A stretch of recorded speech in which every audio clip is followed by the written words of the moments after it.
Paz seja convosco. Louvamos a Deus por esse segundo período na presença do Senhor. Amém. Buscando de Deus a direção, buscando de Deus o seu amor, a sua graça. Estamos ainda meditando sobre teologia da alegria, falando sobre a adoração. Nós vamos falar agora sobre 3 estágios da adoração. Há 3 estágios do movimento em direção à experiência da adoração verdadeira.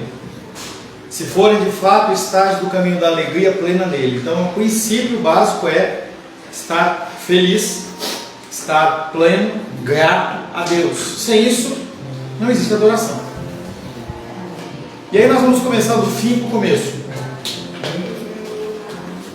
O estágio final que sentimos, o estágio final em que sentimos uma alegria totalmente descontraída nas perfeições de Deus, a alegria da gratidão. Eu quero pedir que o Felipe dá um pulinho lá, pede para o cara dar uma machadinha, por favor. Ele já me conhece, não vai ter problema não. A alegria da gratidão, da maravilha, da esperança, da admiração. Menízia, Salmos 63, 5.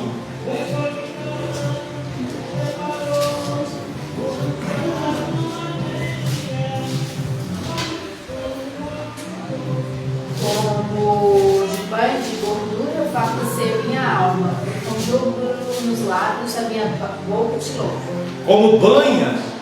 Como de banha e de gordura farta-se a minha alma, e com júbilo nos lábios a minha boca te louva. Ou seja, é uma coisa que é agradável a ele está exteriorizando através de um exemplo. Vale?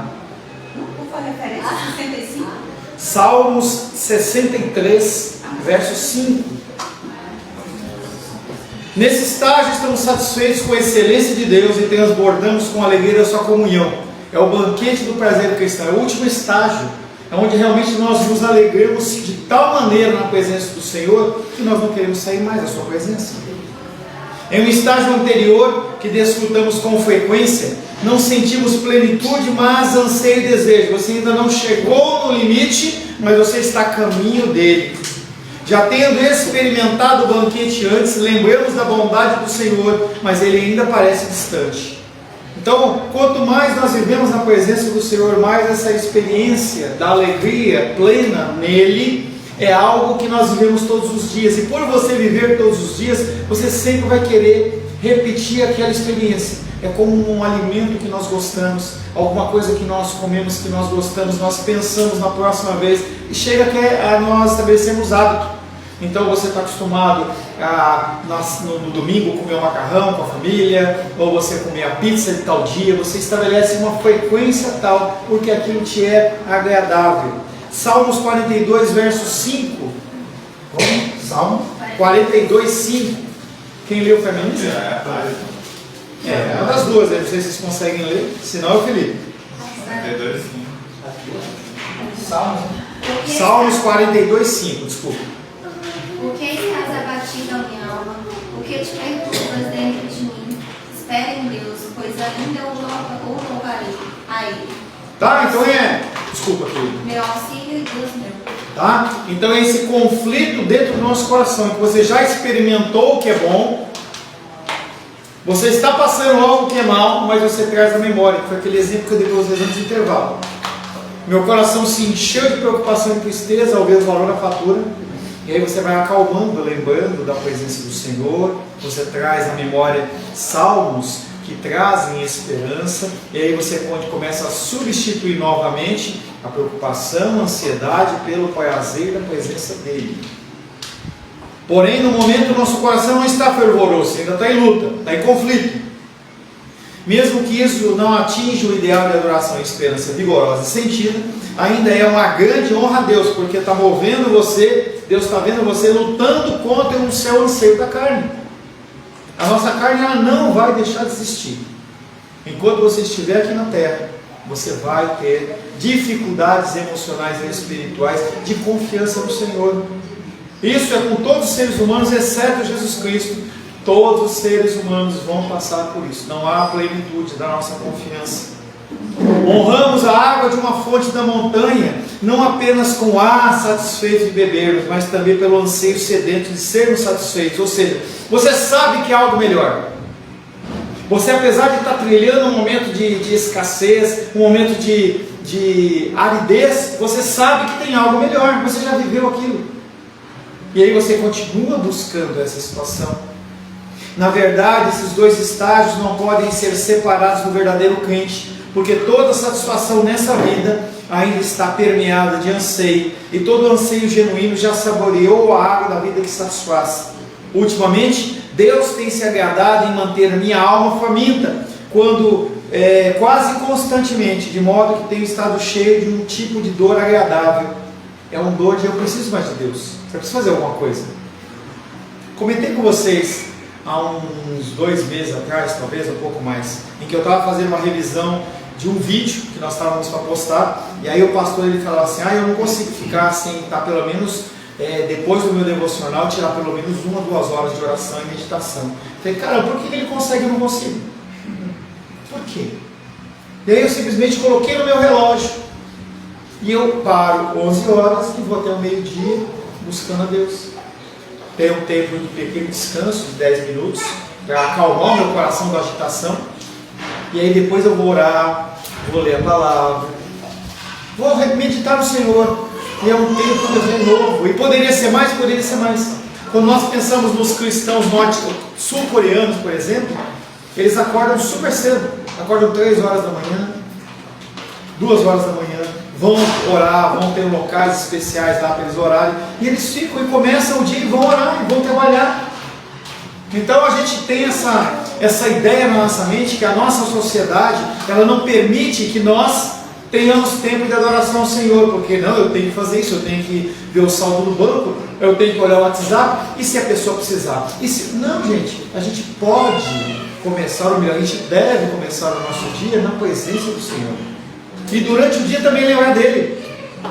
É grato perante Deus, diante de Deus, você parar em algum momento do seu tempo, determinar, eu vou parar esse tempo, eu vou parar 10 minutos.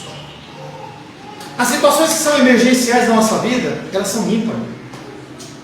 Então tudo pode esperar. O André me liga porque ele está precisando de alguma coisa, ele pode esperar 10 minutos. Mas se você manter o celular ligado, ele está lá com aquela luzinha lá do inferno, ela já é vermelha que é do inferno, né? Ela fica piscando lá aquela luzinha vermelha e fala assim, alguém quer falar com você. Será que é importante? Me liga, me vê. Aí você não consegue entrar na comunhão com o Senhor, porque você olha para as coisas que parecem urgentes e nunca são tão urgentes assim. Um acidente, morreu o carro, morreu. Que diferença vai fazer? Parece que eu estou sendo mecânico na história, mas não é, gente. É um hábito que nós temos que desenvolver nas nossas vidas. Dar prioridade àquilo que merece prioridade. E não há nada mais prioritário do que Deus. A dos reis, a gente estava com saudades dela.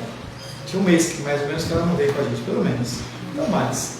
Aí ela mandou mensagem para mim, amanhã eu estou parado. Aí ela falou assim, olha, até aconteceu um negocinho aqui e tal, que eu podia até ter ficado. Mas eu peguei e falei, não, eu vou. São decisões como essa. Ela vai chegar em casa, a situação ela vai estar igual, ou resolvida. E a gente entra nessa ansiedade, nessa angústia, a gente abre mão das coisas do Senhor, por nada. Quando realmente desfruto Deus, sinto que meus desejos dele são mais insaciáveis e a minha sede de santidade mais intensa. Quanto mais eu vivo na presença de Deus. Devia ser menino correndo, né? Vamos ver a cara. Quanto mais nós vivemos na presença de Deus, mais nós queremos viver. Quanto mais você se afasta de Deus, menos você tem vontade de estar junto do Senhor. Uma das coisas que mais são problema no mundo, os cristãos, porque nós, como cristãos verdadeiros, se o somos, nós incomodamos as pessoas. Só um minutinho. As pessoas, elas se sentem incomodadas. pelo seu viver, pelo seu falar, pelo teu agir, pelo teu pensar, pela forma que você se veste ou não se veste, pelo seu pensamento ou falta dele. As pessoas, elas se incomodam e parece que a gente tem que ficar justificando sempre. Tem um curso que eu estou fazendo em que o cara é cristão, e é interessante porque enquanto eu estava decidindo se eu ia comprar o curso ou não, ele vira e mexe, ele falava assim: ó, gente, desculpa, mas em Romanos capítulo tal, não tinha nada a ver com o cristianismo. E ele vive falando desse jeito, mas mesmo assim ele começa a achar assim: desculpem os irmãos das outras religiões. Quando que os outros pedem desculpa pra gente? Nunca. Parece que a gente vive num eterno, uma culpa. Eu sou cristão, eu sou culpado de ser cristão. Mas na verdade é um privilégio. Fale dos reis. É que eu vou tentar essa história dessa oração aí, vou começar com uma hora. Eu vou tentar, porque eu me pergunto todo dia, por que você não é verdadeiro como você gostaria de ser? Então eu acho que eu vou começar. É só marcar no relógio, colocar um alarme para despertar, e você falar assim: eu vou fazer isso. E você sempre faz, fecha a porta, tem que estar num lugar fechado. Se você está lá sentado e vê movimento, rapidamente você é puxado com essa coisa, com essas necessidades. Mas se você tem um quartinho, como eu tenho o privilégio, eu fecho a porta e eu me fecho lá e eu tenho meu tempo lá e acabou. Nós temos que ter isso nas nossas vidas. E não é difícil. Não estou dizendo que um profissional, entendeu? Nem a Vânia está lá com a loja dela, ela vai fechar uma hora. Mas por que não? De repente. O que vai acontecer? Será que se você dedicar uma hora no seu tempo como profissional a Deus, você vai faltar recurso para você? Será? Será que vai faltar a provisão no fim do mês? Será? Aí eu estava lá com... Eu estou quase... É Rafael, né? Estou aprendendo, hein? Primeira vez, hein? Rafael, eu falei: cara, por que esse sono? Pô, cara, foi dormir às 3 da manhã. Por quê? Eu tenho que trabalhar. Será que precisa trabalhar até às 3? Será? Será que o Deus provedor... Gente, a gente tem que fazer provas de fé. E aí eu volto a trazer uma coisa que parece que é mentira, mas está na Bíblia. Ele fala: trabalhe o primeiro mês, colhe no segundo. Trabalhe o primeiro ano, colhe no segundo. Segundo, terceiro, quarto, quinto, sexto, você vai colher no sétimo. Não planta no sétimo. Como assim? Não planta no sétimo. E Deus fala que no fim do sétimo você vai estar comendo ainda o mantimento do sexto, e aí você vai plantar no oitavo. E enquanto você não estiver colhendo desse ano, você ainda continua comendo. Mas que milagre é esse? Não é Deus.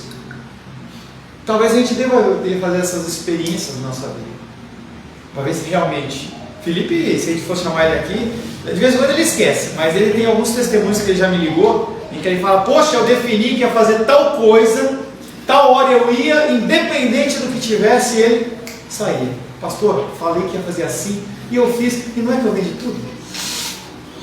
Será que não falta um pouco de atitude no nosso coração? E o último estágio, ou o primeiro, né? É o estágio inferior da adoração, que a grande maioria da igreja cristã brasileira vive. Infelizmente. Eu digo isso pela sociedade que nós vivemos. Se as nossas igrejas elas fossem verdadeiras adoradoras, eu não estou dizendo que a nossa igreja ela é melhor, nada disso. Tá? A igreja ela é composta de adoradores. Não basta eu ser ou a Diene ser, se todos não forem, a nossa igreja é deficitária na adoração ao Senhor. A igreja brasileira não adora a Deus. Ela vive numa cultura de ir para receber e não ir para dar. Eu preciso... Claro que nós vamos receber de Deus, é lógico, não estou tirando isso. Mas uma coisa é você ir para receber, outra coisa é você ir para dar. É aquela figura do pai que chega de viagem e os filhos, em vez de correrem para abraçar o pai, vão olhar para as mãos do pai, o que ele está trazendo. Ele trouxe um presente, ele trouxe um carrinho, ele trouxe um doce, ele trouxe alguma coisa, ou ele está lá e a pessoa está feliz porque ele chegou. A grande maioria das pessoas adora a Deus para receber algo em troca. O estágio inferior da adoração, onde a adoração genuína começa e aonde com frequência retorna para um período escuro, é o deserto da alma, que quase não sente nenhum desejo, mas mesmo assim recebe a graça do triste arrependimento por ser tão pouco amor. Salmo 75, verso 21 e 22. Aliás, né?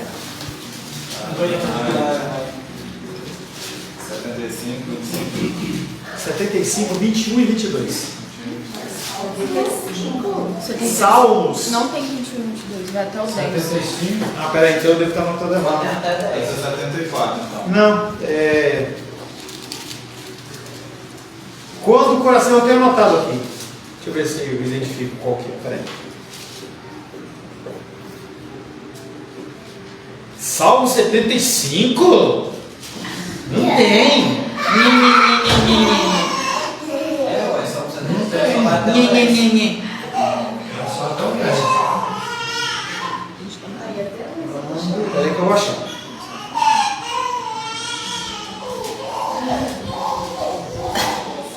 Quando o coração.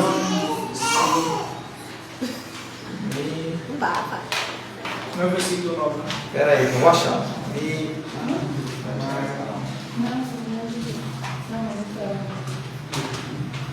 Salmo 73. Salmo 73, versos 21 e 22. Ah, desculpa, é que eu escutei errado. Quando o coração se me amargou e as entranhas se me comoveram, eu estava embrutecido e ignorante. Era como um irracional à tua presença. Quando o coração se me amargou e as entranhas se me comoveram, eu estava embrutecido e ignorante. Era como irracional a tua presença. Você está na igreja e você não está na igreja. Sua cabeça tem outro lugar. Está no caminhão, está na cozinha, está em qualquer outro lugar, mas não está na presença do Senhor. Coração embrutecido, coração endurecido, coração que não consegue adorar ao Senhor. Sabemos que se chega à retidão por uma de duas maneiras: ou por uma expressão espontânea do bem, ou pela tristeza espontânea por ter falado. A primeira é a realização direta e a outra indireta. Das duas maneiras você vai passar para o próximo estágio. Então, no momento inicial você tem tristeza porque você não está sentindo nada.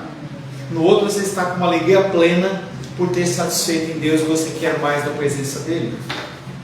A adoração é uma maneira de refletir alegremente de volta para Deus o brilho do seu valor. E essa frase nós falamos várias vezes e é algo que tem que ficar gravado dentro do seu coração. A adoração é uma maneira de refletir alegremente de volta para Deus o brilho do seu valor. Essa é a adoração ideal.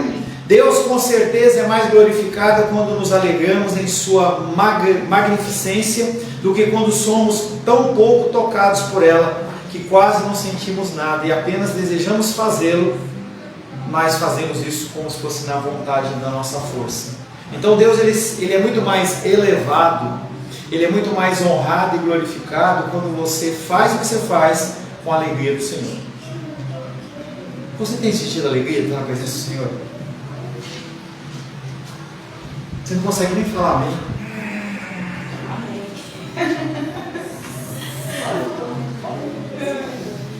Ele também é glorificado pela faísca de alegria antecipada que dá lugar à tristeza, que quando sentimos, quando o nosso coração está morno. É a figura do fariseu e o publicano. Aquele homem pecador, ele se prostra, ele vai entrar na casa do Senhor, antes de ele passar pelo portão, ele fala: eu não sou digno. Ele bate no peito: Senhor, tem misericórdia de mim, sou pecador. Uma das frases da época que eu era católico romano, que mais me marcavam, era que sempre na liturgia da igreja falava assim: eu não sou digno que entreis em minha morada, mas dizeis só uma palavra e eu serei salvo. Aquilo eu achava tão legal, né? Poxa, quer dizer que eu não preciso fazer nada? A própria catolicismo romano, ele fala sobre essa condição da crença pela fé, a salvação pela graça, e não pelas nossas ações. Não há nada que você possa fazer. Contudo, mesmo essa tristeza para dar honra a Deus tem de ser, em certo sentido, um fim em si mesmo.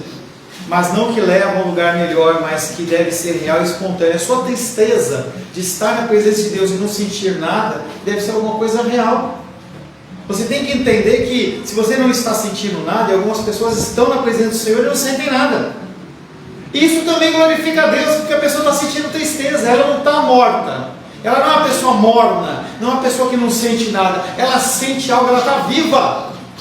Seja como triste, seja como alegre. O problema é você estar no meio termo. Ninguém fala aqui do problema de você ser frio de coração, mas fala de você ser morno. A pessoa que está triste, ela está no extremo e ela pode chegar lá, mas se ela está morta, morna, ela está cômoda. Quando a gente vê a condição de uma igreja, vamos lá, Apocalipse. Deixa eu sair um pouco do script aqui. Eu já falei isso, vou falar de novo. Apocalipse 3,14.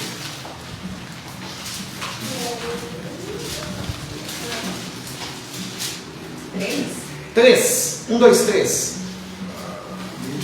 3,14. Ao anjo da igreja em Laodiceia escreve: estas coisas diz o Amém, a testemunha fiel e verdadeira, o princípio da criação de Deus. Conheço as tuas obras, que nem és frio, nem quente. Você não é nem está alegre, nem triste. Quem dera fosses frio ou quente, quem dera se estivesse triste ou alegre. Assim, porque és morno, e nem és quente nem frio, estou pronto a vomitar. Ele está falando da pessoa que é fria na fé? Não, ele está falando do morno. Daquele que está na igreja e acha que é. Daquele que acha que está adorando e não está adorando. Pois dizes: estou rico e abastado e não preciso de coisa alguma. Eu estou bem, estou tranquilo na minha vida. Eu tenho o que comer, meus familiares estão à minha volta, eu tenho um trabalho. Pois estou rico e abastado e não preciso de coisa nenhuma. E nem sabes, Deus falando, que és infeliz. Sim. E ele fala dessa característica tripla: pobre, cego e nu.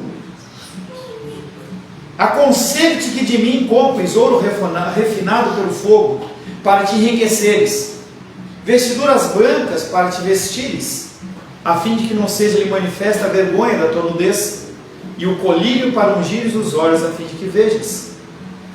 Eu repreendo e disciplino a quantos amo. Se pois zeloso e arrepende-se. Eis que estou à porta e bato. Se alguém ouvir a minha voz e abrir a porta, entrarei em sua casa e cearei com ele e ele comigo. Ao vencedor, dar-lhe sentar comigo no meu trono, assim como também eu venci e me sentei com meu Pai no seu trono. Quem tem ouvidos, ouça o que o Espírito diz às igrejas. Pobre, cego e nu. Já falei para algumas pessoas isso. Por que ele chama eles de pobre? Eles se achavam Cegos e nus. Pobres, porque lá tinha ouro.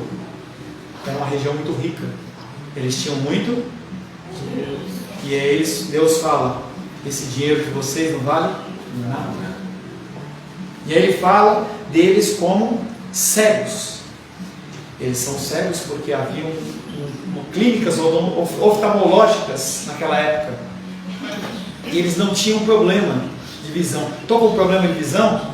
Vou lá e faço um exame. Lógico que não tem nada a ver com os dias de hoje, mas eram clínicas oftalmológicas assim: nós não somos cegos, nós temos como enxergar bem. E Deus fala: vocês enxergam com os olhos, mas não veem verdadeiramente. E ele vem falando que eles também são nus. Como nus? Porque lá havia um centro em que havia produção de roupas, lã negra, em que era uma roupa muito cara. Então eles achavam que eles andavam com as roupas da moda. E eles falam assim: essa roupa sua não vale nada.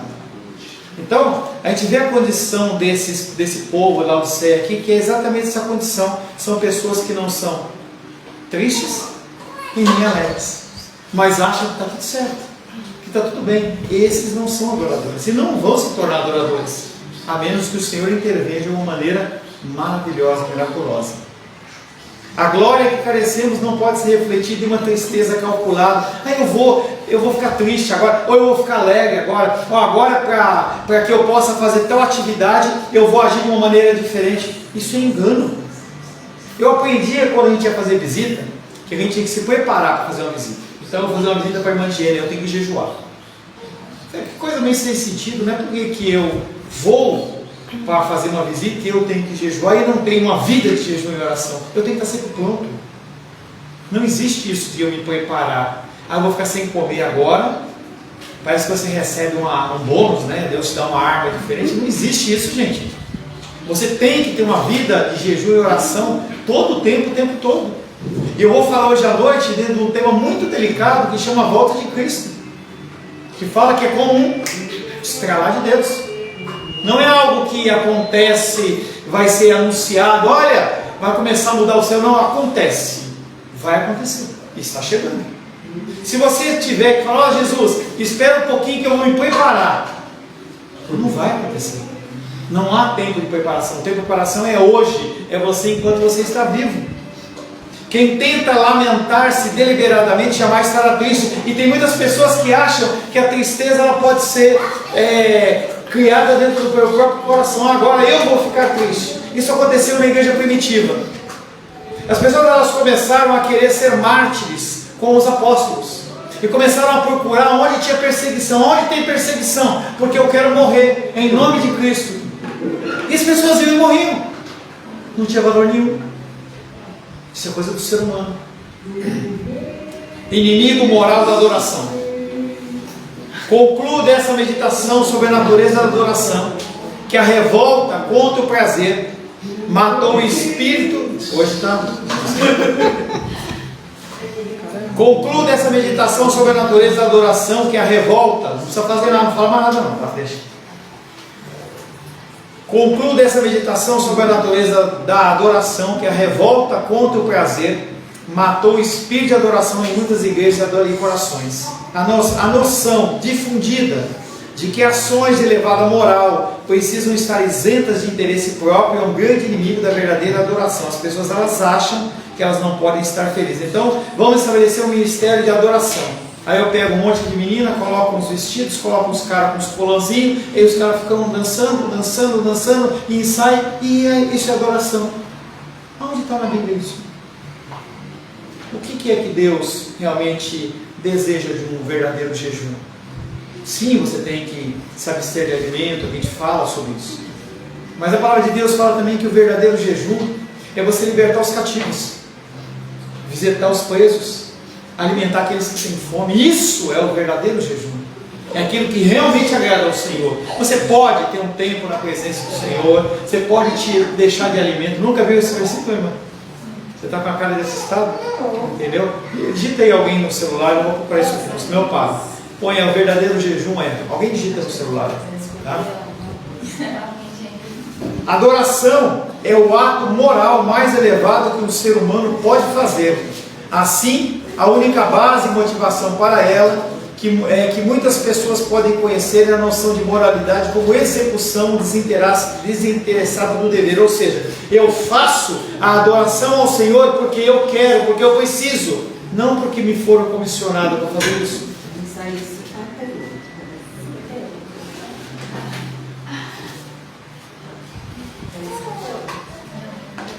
Quantas vezes você já leu a Bíblia, irmão, vocês?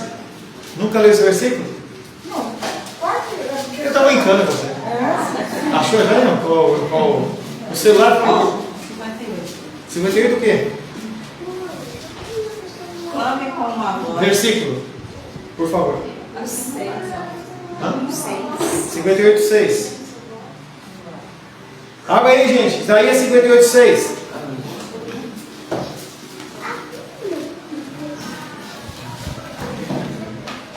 Isaías 58:6. Porventura, não é este o jejum que escolhi? Que soltes as ligaduras da impiedade, desfaças as ataduras da servidão, e deixe livres os oprimidos e despedaços todos julgos? Porventura não é também que repartas teu pão com o faminto, recolhas em casa os pobres desabrigados, e se vires o nu, e cubras e não te escondas do teu semelhante? Isso é o verdadeiro jejum. Você não pode, você tem que fazer, eu faço o jejum. O Dois fala sério, né? O cara cantando assim, né? Ele quer entrar no The Voice Brasil, deixa ele ver. Adoração, dá uma encostada nessa porta, né, gente? Adoração é o ato moral mais elevado que o ser humano pode fazer, porque é algo que é natural dele. Ele faz aquilo.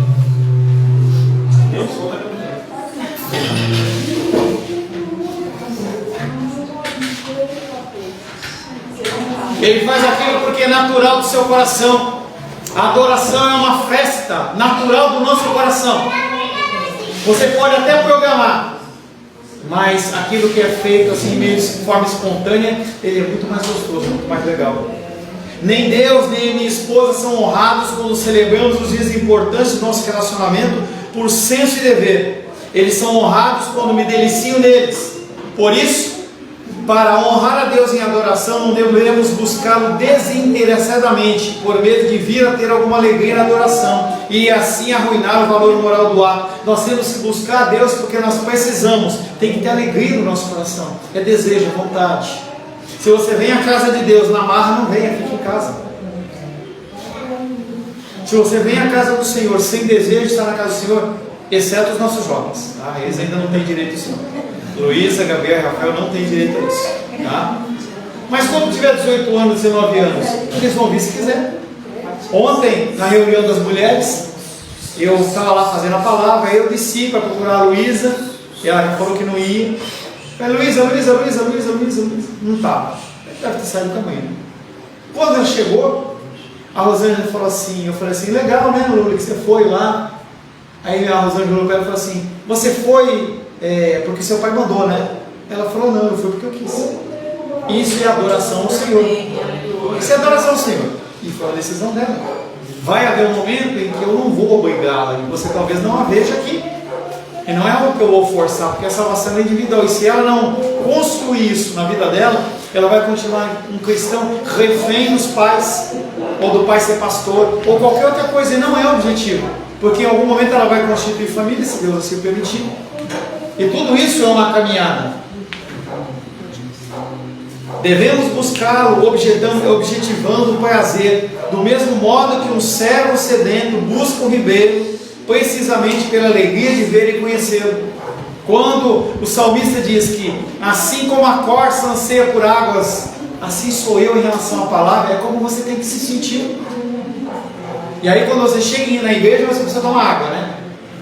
Parece que a água da igreja é mais gostosa. O Nicolas, quando chega lá, ele fala, pastor, minha água. Ele tem que tomar água ungida, entendeu? Talvez a água que sustente o dia dele, né? Adoração é nada menos do que obediência ao mandamento de Deus. Agrada-te do Senhor. Virtude mal dirigida diminui o espírito de adoração. Da mesma maneira que eu olhar e falar, eu trouxe essas flores por você por obrigação. Ou eu vou beijar você por obrigação, porque eu tenho que fazer. Essas coisas até podem ser verdade, mas não tem que ser expressas. E diante de Deus, pior ainda, porque Ele sonda o coração. A pessoa que tem a noção vaga de que é virtuoso reprimir o interesse próprio e que é errado buscar o prazer, dificilmente será capaz de adorar, porque a adoração é a atividade mais centrada em Deus do que todas as outras. A adoração, você esquece das suas lutas, das suas dificuldades, você esquece dos sabores, e você naquele momento, que deveria ser expandido por toda a sua vida, você reconhece a grandeza de Deus, em qualquer momento, em qualquer dificuldade. O profeta Jeremias disse, Jeremias 2, de 11 a 13. Eu acho que é a Ingrid ou o Alisson. Tem sim, vocês duas que não estavam aqui, todos já leram aqui. Jeremias 2, de 11 a 13. Isaac, por gentileza. Felipe não leu ainda? Então lê, Felipe, por favor.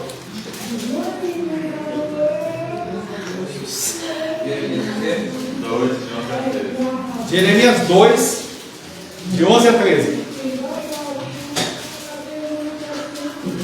Jeremias 2,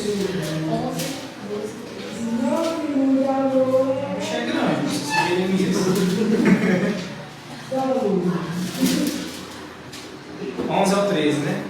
Sim. Houve alguma nação que trocasse os seus deuses, posto que não eram deuses? Todavia o meu povo trocou a sua glória por aquilo que é de nenhum proveito.